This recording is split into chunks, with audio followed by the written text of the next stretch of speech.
This is In Session with Jael Keya. In Session with Jael Keya, the space where healing hearts connect.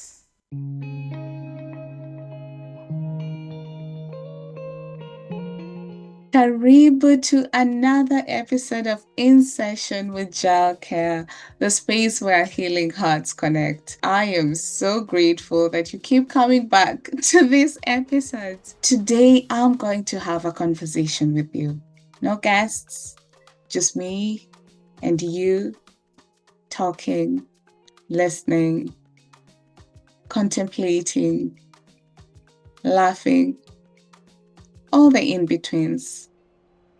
So we're going to talk about something that you probably experienced, maybe even just this morning or evening or afternoon, whatever the time you're listening to this, on Twitter, TikTok, or in a WhatsApp group. Laughter, banter, memes. That's classic Kenyan. We move regardless energy. But here's a twist. If I told you that there's laughter, there's banter that often comes from pain, that it's just not funny, but it's deeply psychological. Would you agree? So let's explore why we laugh through pain, why our jokes are so layered, why we throw shade, make memes from trauma and find joy in what hurts. Let's walk through this. So if you've ever been on any Kenyan social media during a national crisis, right? Whether it's an election gone wrong, fuel prices hiking, or even a heartbreak thread, or whatever, anything that is naturally a crisis, but you will know what I'm talking about. We are the masters of turning chaos into comedy. A whole country can be grieving and will still be dropping memes with captions like, ndio tumesota lakini at least tuna bundles ya kupost. There's this unspoken agreement that says, yes, it hurts, but if we laugh, maybe we'll survive it. And that's where the psychology kicks in. So according to a clinical psychologist called Martin Seligman, hey, before you leave me, just sit in. We're going to learn and laugh. One of the founding fathers of something called positive psychology, humor is a resilience strategy. It helps us process the unprocessable, if there's a word like that. In fact, another founding father, Freud, believed that humor lets us express truths that would be too painful to say outright. It's like humor is a pressure valve. And in Kenya, where grief is woven in our economic system, our politics, and sometimes even our relationship, the pressure needs releasing. We call it adoptive humor. It's different from self-depreciating humor or sarcasm. Adoptive humor helps people cope with adversity and even bond with others during collective trauma. I believe our history plays a huge role, from colonial trauma to corruption to joblessness to police brutality. So much of our suffering is collective as a nation, whether we are on the streets or this femicide and we're shouting on the social media streets, or someone has died in police brutality, or the economy is just too harsh on everyone. We often feel helpless to change. So what do? We try to claim back our power through comedy. We make fun of politicians, roast institutions, meme our way through pain. It's an emotional alchemy, turning heaviness into light. For example, when the cost of unga skyrockets, the memes come in first, Someone edits a wedding cake made of maize flour.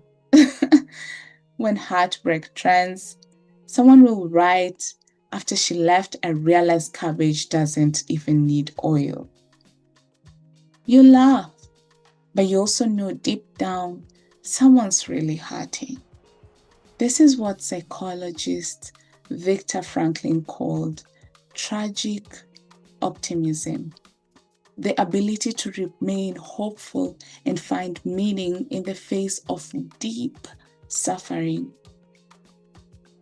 But not all laughter heals. Sometimes it hides. Sometimes the banter becomes an armor, a mask that protects us from feeling. There's a quote I love. People who joke a lot often carry the heaviest grief. And we've seen this with comedians that we love and honor and respect, and we enjoy their sets when they come and make us laugh so heartily. And then the next time we hear that they took their lives. And that's something I see a lot in therapy. Clients who laugh off their pain, who make fun of themselves to avoid the tenderness underneath. I have been that client. My therapist has told me before that I can see you smiling, but that is sad. And that's the same with most of us. We call it emotional bypassing, using humor to avoid vulnerability. And if we're not careful, we laugh so loudly, yet we forget to listen to what hurts. So how do we support our mental health through this? What can we do with this awareness? I'd like to invite you to consider some of these reflections. We can use humor, but we can also stay curious. Ask yourself, is this laughter helping me process or helping me hide? We can make space for softness. Not every moment has to be a punchline. We're allowed to feel. We can also check on the class clown. Sometimes the funniest person in the room is the most wounded. Let's check on them. We can laugh together, but we can also listen. Use the humor to start deep conversations with your people. Seek help when the laughter fades. If you find yourself spiraling when the jokes stop, that's okay. That's valid. There's help. So maybe next time you see the viral meme or laugh at the perfectly timed tweet, you'll pause for just a moment and ask, what truth is this hiding? What pain is this releasing? And maybe you'll be a little kinder to yourself and to others, because behind every joke, there's a human heart. There's a human heart. And that heart maybe is yours, listening to this in this moment. And that heart needs to be tended to. Okay? So thank you for being in session with me, Jael Keya, the space where healing hearts connect. I hope this episode resonates with you. And if it does, please share with a friend. Laugh, yes, but also laugh, yes, and also check in. Until next time, with care and belief in your journey. Take care. This has been In Session with Jael Keya, the space where healing hearts connect.